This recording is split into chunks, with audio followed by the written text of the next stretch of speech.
से लड़े।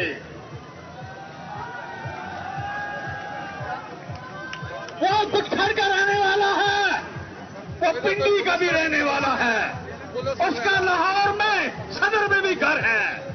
जहां चाहता है मैं उसके मुकाबले पे लड़ूंगा। अगर मैंने उसकी जमानत जब्त न कराई तो मैं अपनी सारी जायदाद उस लालची आदमी को दे दूंगा।